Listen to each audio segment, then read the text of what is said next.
Welcome to Garam Masala, the magic spices of cooking.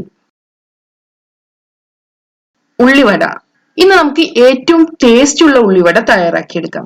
സാധാരണ ഉള്ളിവട ഉണ്ടാക്കുമ്പോൾ ചില ഡിഫക്റ്റ് എല്ലാം ഉണ്ടാവും. ഞാൻ ഇവിടെ തയ്യാറാക്കിയെടുക്കുന്ന ഉള്ളിവട ഏറ്റവും ടേസ്റ്റ് ഉള്ള ഉള്ളിവടയാണ്. കുറച്ചധികം സമയം എടുക്കണം ഈ ഉള്ളിവട റെഡിയാക്കി എടുക്കാൻ. കുറച്ച് സമയം എടുത്താലും റിസൾട്ട് അത്രയും നല്ലതാണ്. സമോസയും ഉള്ളിവടയുമാണ് ഇഫ്താറിന് പെട്ടെന്ന് റെഡിയാക്കി എടുക്കാവുന്ന സ്നാക്സ്. ഏറ്റവും ടേസ്റ്റ് ഉള്ള നല്ല ഉള്ളിവട എങ്ങനെ റെഡിയാക്കി എടുക്കുന്നതെന്ന് നമുക്ക് നോക്കാം. ഉള്ളിവടയ്ക്ക് വേണ്ടിയുള്ള മിക്സിനെ ഞാൻ അത്താഴത്തിന് എണീക്കുമ്പോഴാണ് റെഡിയാക്കി വെക്കാറ്. വൈകുന്നേരം 5 മണിക്ക് ശേഷമാണ് ഞാൻ ഇതിനെ ഫ്രൈ ചെയ്തെടുക്കുകയും ചെയ്യാറ്.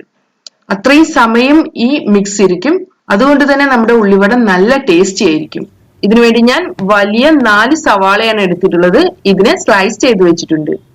ഇനി ഇതിലോട്ട് നമുക്ക് കുറച്ച് കറിവേപ്പില, 3-4 പച്ചമുളക് ചോപ്പ് ചെയ്തത്, 1 ടേബിൾ സ്പൂൺ ഇഞ്ചി ക്രഷ് ചെയ്തെടുത്തത്, 1/4 teaspoon baking soda, 1 tablespoon മുളക് പൊടി, 1 ടേബിൾ സ്പൂൺ മുളക് പൊടി, ആവശ്യത്തിന് ഉപ്പ് ഇവ ചേർക്കാം. ഇനി ഇതിനെ നമുക്ക് നന്നായി മിക്സ് ചെയ്യാം.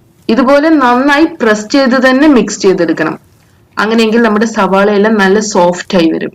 അതുപോലെ തന്നെ എല്ലാ ഇൻഗ്രീഡിയൻസും ഒരുപോലെ സ്പ്രെഡ് ആയി വരും. നമ്മുടെ ഉള്ളിവട നല്ല ടേസ്റ്റും ഉണ്ടായിരിക്കും. ഇനി ഇതിലോട്ട് നമുക്ക് 2 ടേബിൾ സ്പൂൺ മൈദയോ ഓൾ പർപ്പസ് ഫ്ലോറോ ചേർക്കാം. അടുത്തതായി കടലമാവ് ചേർക്കാം. 1/2 കപ്പ് മുതൽ 1/4 കപ്പ് വരെ ചേർക്കാം. കടലമാവ് അധികമാകരുത്, സവാളയാണ് അധികം വേണ്ടത്. നമുക്കിതിനെ വീണ്ടും മിക്സ് ചെയ്യാം.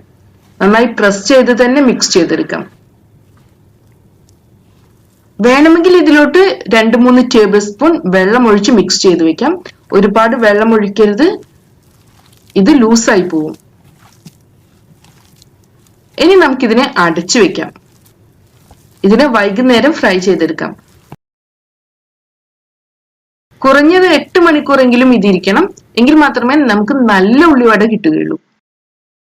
8 മണിക്കൂറിന് ശേഷമുള്ള നമ്മുടെ ഉള്ളിവടയ്ക്ക് വേണ്ടിയുള്ള മിക്സ് ആണിത്. ഉള്ളിയിൽ നിന്ന് കുറച്ച് വെള്ളം ഇറങ്ങി വന്നിട്ടുണ്ട്. നമുക്കിതിനെ നന്നായി മിക്സ് ചെയ്യാം. ബാറ്റർ ഒന്ന് ലൂസായി വന്നിട്ടുണ്ട്.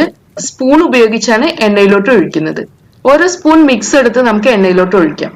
ഉള്ളിയോട് കൂടെ തന്നെ മിക്സ് എടുക്കണം.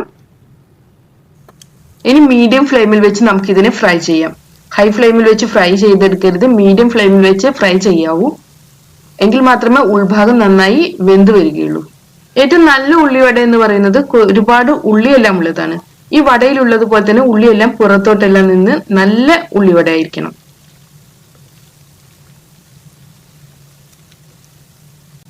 നമ്മുടെ ഉള്ളിവട നല്ല ഒരു ഗോൾഡൻ കളർ വന്നിട്ടുണ്ട്. അതുപോലെ തന്നെ ഉള്ളിവട ഫ്രൈ ചെയ്യുന്ന നല്ലൊരു ഫ്ലേവർ വരുന്നുണ്ട്. ഇനി നമുക്കിതിനെ എണ്ണയിൽ നിന്ന് മാറ്റാം. ഈ ഉള്ളിവടയെ നമുക്ക് കിച്ചൺ ടിഷ്യൂയിലോട്ട് മാറ്റണം. ഇതുപോലെ അടുത്ത ബഞ്ച് ഉള്ളിവട കൂടെ നമുക്ക് റെഡിയാക്കി എടുക്കാം. ഓരോ സ്പൂൺ ബാറ്റർ എടുത്ത് നമുക്ക് ചൂടായ എണ്ണയിലോട്ട് ഒഴിക്കാം. ഇതിനെ മീഡിയം ഫ്ലെയിമിൽ വെച്ച് ഫ്രൈ ചെയ്തെടുക്കണം. ഉള്ളിവട ചൂടോട് കൂടെ തന്നെ അടച്ചു വെക്കരുത്. ഒന്ന് തണുത്തതിന് ശേഷം മാത്രമേ അടച്ചു വെക്കാവൂ.